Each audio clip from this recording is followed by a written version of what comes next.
ಇದು ನನ್ನ ಚಾನಲ್ನಲ್ಲಿ ಪಂಚತಂತ್ರದ 4ನೇ ಕಥೆಯಾಗಿರುತ್ತದೆ.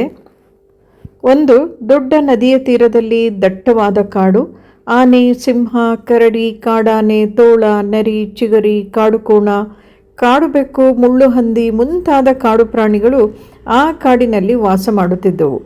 ತಂತ್ರಶಕುನಿ ಎಂಬ ನರಿ ಕೂಡ ಅದೇ ಕಾಡಿನಲ್ಲಿ ವಾಸ ಇತ್ತು. ಆ ನರಿಯು ಹೆಸರಿಗೆ ತಕ್ಕಂತೆ ಬಹಳ ತಂತ್ರಗಾರನೂ ಬುದ್ಧಿವಂತನೂ ಆಗಿದ್ದಿತು. ತಂತ್ರಶಕುನಿ ಎಂಬ ಹೆಸರು ಅದಕ್ಕೆ ತುಂಬ ಅನ್ವರ್ಥವಾಗಿತ್ತು.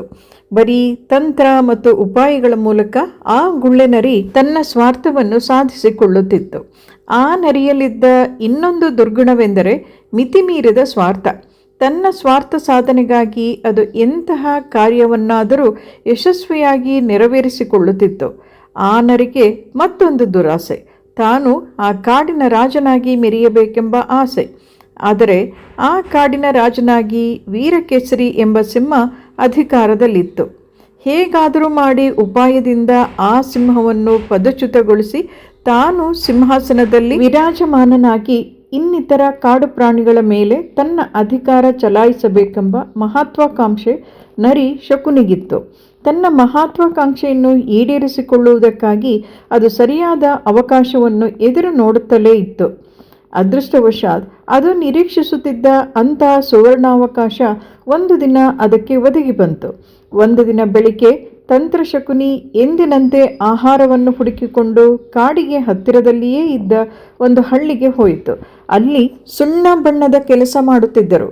ಕಾಡಿನ ನರಿಯು ಹಳ್ಳಿಗೆ ಬಂದಿರುವುದನ್ನು ನೋಡಿದ ತಕ್ಷಣ ನಾಯಿಗಳ ಗುಂಪು ಅದನ್ನು ಅಟ್ಟಿಸಿಕೊಂಡು ಬಂದವು.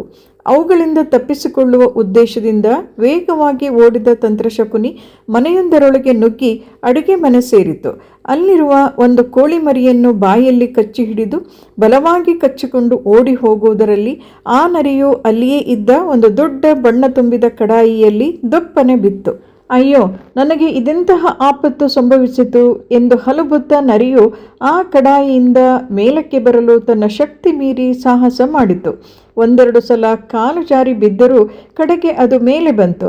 ಸದ್ಯ ಬದುಕಿದೆಯ ಬಡಜೀವವೇ ಎಂದು ತನ್ನ ಅದೃಷ್ಟವನ್ನು ಹೊಗಳಿಕೊಂಡು ಕಾಡಿನೊಳಗೆ ಓಡಿ ಹೋಯಿತು. ಅದರ ಅದೃಷ್ಟವೇ ಅದೃಷ್ಟ. ತಾನು ಒಂದಲ್ಲ ಒಂದು ದಿನ ಕಾಡಿನ ರಾಜನೆಂಬ ಪಟ್ಟ ಕಟ್ಟಿಕೊಂಡು ಅಧಿಕಾರ ಚಲಾಯಿಸಬೇಕೆಂಬ ಆ ನರಿಯ ಮಹದಾಸೆ ಈಡೇರುವಂತಹ ಶುಭಯೋಗ ಅದಕ್ಕೆ ಆಕಸ್ಮಿಕವಾಗಿ ಒದಗಿ ಬಂತು. ನೀಲಿ ಬಣ್ಣದಿಂದ ಮಿರಮಿರನೆ ಮಿಂಚುತ್ತಿದ್ದ ಅದನ್ನು ನೋಡಿದ ಕೂಡಲೇ ಕಾಡು ಪ್ರಾಣಿಗಳೆಲ್ಲವೂ ಭಯಚಕಿತರಾಗಿ ತಮ್ಮ ತಮ್ಮಲ್ಲೇ ಮಾತಾಡಿಕೊಂಡವು. ನಮ್ಮ ಕಾಡಿಗೆ ಹೊಸದಾಗಿ ಬಂದಿರುವ ಈ ನೀಲಿ ಬಣ್ಣದ ಹೊಸ ಪ್ರಾಣಿ ಯಾವುದು? ತುಂಬ ಆಶ್ಚರ್ಯವಾಗಿದೆಯಲ್ಲ. ಈ ಪ್ರಾಣಿಯಿಂದ ನಮಗೇನಾದರೂ ಅಪಾಯವಾಗಬಹುದೇ? ಆದ್ದರಿಂದ ತಾವು ಮುಂಜಾಗ್ರತೆ ಕ್ರಮವನ್ನೇನಾದರೂ ತೆಗೆದುಕೊಂಡು ಹುಷಾರಾಗಿರಬೇಕೆಂಬ ತೀರ್ಮಾನಕ್ಕೆ ಎಲ್ಲ ಪ್ರಾಣಿಗಳು ಬಂದವು.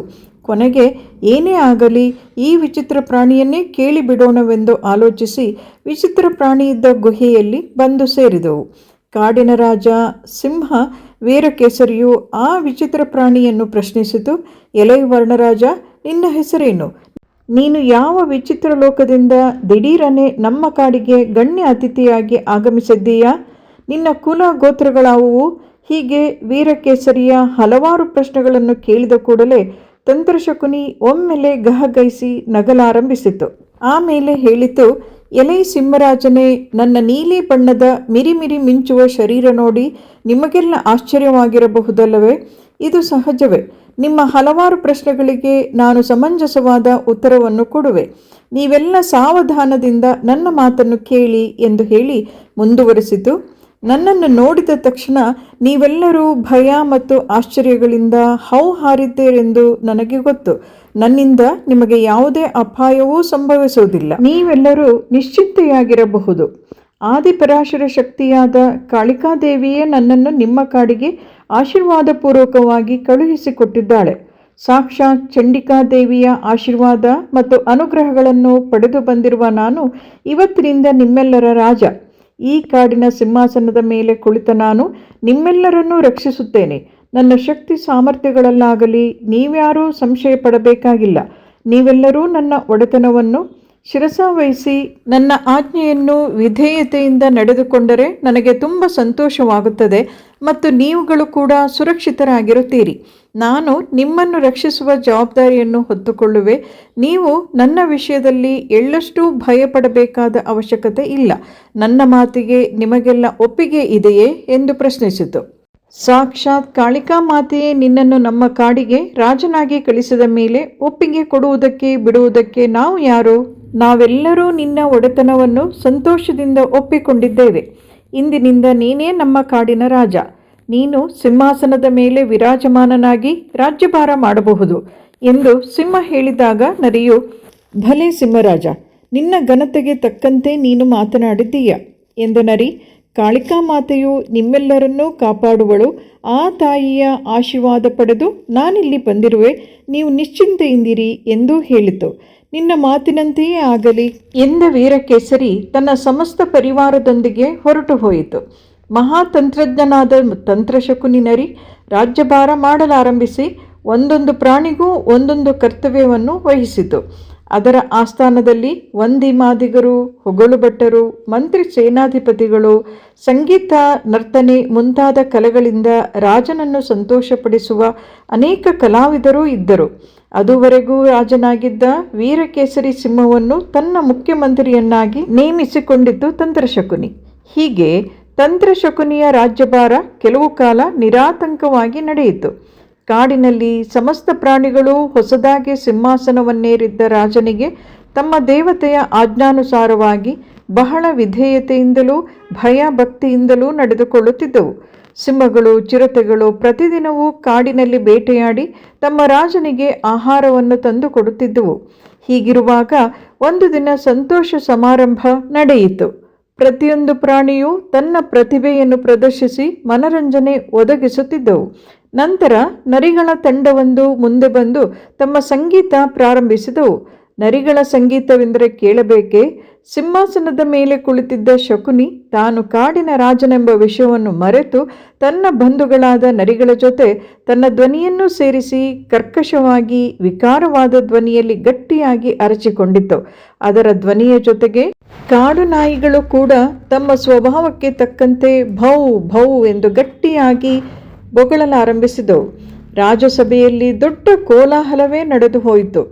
ಅಷ್ಟೂ ದಿನಗಳು ಕಾಳಿಕಾ ಮಾತೆಯ ಆಜ್ಞೆಯಂತೆ ಕಾಡಿಗೆ ಬಂದು ಸಿಂಹಾಸನದ ಮೇಲೆ ಕುಳಿತು ನಿರಾತಂಕವಾಗಿ ರಾಜ್ಯಭಾರ ಮಾಡುತ್ತಿದ್ದ ತಂತ್ರಶಕುನಿಯ ಗುಟ್ಟು ಬಯಲಾಗಿ ಹೋಯಿತು. ನಮ್ಮ ಹೊಸ ರಾಜನು ಯಾವ ದೇವತೆಯೂ ಕಳಿಸಿರುವ ಪ್ರತಿನಿಧಿಯಲ್ಲ, ಅದು ಕೇವಲ ಒಂದು ನರಿ ಎಂಬ ವಿಷಯ ಎಲ್ಲ ಪ್ರಾಣಿಗಳಿಗೂ ತಿಳಿದು ಹೋಯಿತು. ಇಷ್ಟು ದಿನವೂ ನಾವು ಈ ಮೋಸಗಾರ ನರಿಯ ಬಣ್ಣದ ಮಾತುಗಳನ್ನು ಕೇಳಿಕೊಂಡು ನಮ್ಮ ರಾಜನಾಗಿ ಒಪ್ಪಿಕೊಂಡು ಮೋಸ ಹೋದೆವು. ಇಷ್ಟು ದಿನಗಳು ನಮ್ಮನ್ನು ವಂಚಿಸಿರುವ ಈ ನರಿಯನ್ನು ನಾವು ಸುಮ್ಮನೆ ಬಿಡಬಾರದು. ಇದು ನಮಗೆ ಮಾಡಿರುವ ಮಹಾದ್ರೋಹಕ್ಕೆ ತಕ್ಕ ಶಾಸ್ತಿ ಆಗಲೇಬೇಕು ಎಂದು ಎಲ್ಲ ಪ್ರಾಣಿಗಳು ಯೋಚಿಸಿದವು. ಈಗ ಸಿಂಹ, ಚಿರತೆ ಹೀಗೆ ಎಲ್ಲ ಮಾಂಸಾಹಾರಿ ಪ್ರಾಣಿಗಳು ಸೇರಿ ಸಿಂಹಾಸನದಲ್ಲಿ ಕುಳಿತಿದ್ದ ಕಪಟಿ ಮೋಸಗಾರ ನರಿಯ ಮೇಲೆ ಹಾರಬೇಕೆನ್ನುವಷ್ಟರಲ್ಲಿ ನರಿ ಎದ್ದು ಓಡತೊಡಗಿತು. ದಾರಿಯಲ್ಲಿ ಕಾಣದೇ ಒಂದು ನೀರಿನ ಗುಂಡಿಗೆ ಬಿದ್ದ ನರಿಯ ಬಣ್ಣವೆಲ್ಲ ತೊಳೆದು ಹೋಗಿ ಅದರ ನಿಜ ಬಣ್ಣ ಬಯಲಾಗಿತ್ತು. ಈಗ ಕ್ರೂರ ಪ್ರಾಣಿಗಳೆಲ್ಲವೂ ಅದರ ಮೇಲೆ ಹಾರಿ ತಮ್ಮ ಕ್ರೂರವಾದ ಹಲ್ಲುಗಳಿಂದ ಕಚ್ಚಿ ರಕ್ತದ ಕೋಡಿ ಹರಿಸಿ ಚಿಂದಿಯಾಗಿ ಮಾಡಿ ತಿಂದು ಹಾಕಿದವು. ಈ ರೀತಿ ಬಣ್ಣ ಬಳಿದುಕೊಂಡು ಬಣ್ಣ ಬಣ್ಣದ ಮಾತನಾಡಿ ಎಲ್ಲರನ್ನೂ ವಂಚಿಸುತ್ತಿದ್ದ ನರಿಯ ಕತೆ ಮುಗಿದು ಹೋಗಿತ್ತು. ಈ ಕಥೆಯಿಂದ ನಾವು ತಿಳಿಯಬೇಕಾದ ನೀತಿಯ ಪಾಠ ಏನೆಂದರೆ, ನಾವು ಎಷ್ಟೇ ನಾಟಕ ಮಾಡಿ ನಮ್ಮ ಬುದ್ಧಿಶಕ್ತಿಯನ್ನೆಲ್ಲ ಖರ್ಚು ಮಾಡಿ ಜನರನ್ನು ಮೆಚ್ಚಿಸಲು ಪ್ರಯತ್ನಪಟ್ಟರೂ ಒಂದಲ್ಲ ಒಂದು ದಿನ ನಮ್ಮ ನಿಜವಾದ ಬಣ್ಣ ಬಯಲಾಗಿ ನಮಗೆ ತಕ್ಕ ಶಿಕ್ಷೆ ಆಗೇ ಆಗುವುದು. ಅತಿ ಆಸೆ ಗತಿಕೇಡು. ಆದ್ದರಿಂದ ನಾವು ಯಾರಿಗೂ ಮೋಸ ಮಾಡುವ ಪ್ರಯತ್ನಕ್ಕೆ ಹೋಗಲೇಬಾರದು. ದೇವರು ನಮಗೆ ಅನುಗ್ರಹಿಸಿರುವಷ್ಟರಲ್ಲೇ ತೃಪ್ತಿ ಹೊಂದಿ ಸತ್ಯವಂತರಾಗಿ ಬದುಕಬೇಕು. ಇಲ್ಲಿಗೆ ಈ ಕತೆ ಮುಗಿದಿರುತ್ತದೆ. ನನ್ನ ಚಾನಲ್ಗೆ ಸಬ್ಸ್ಕ್ರೈಬ್ ಆಗಿ. ಧನ್ಯವಾದಗಳು.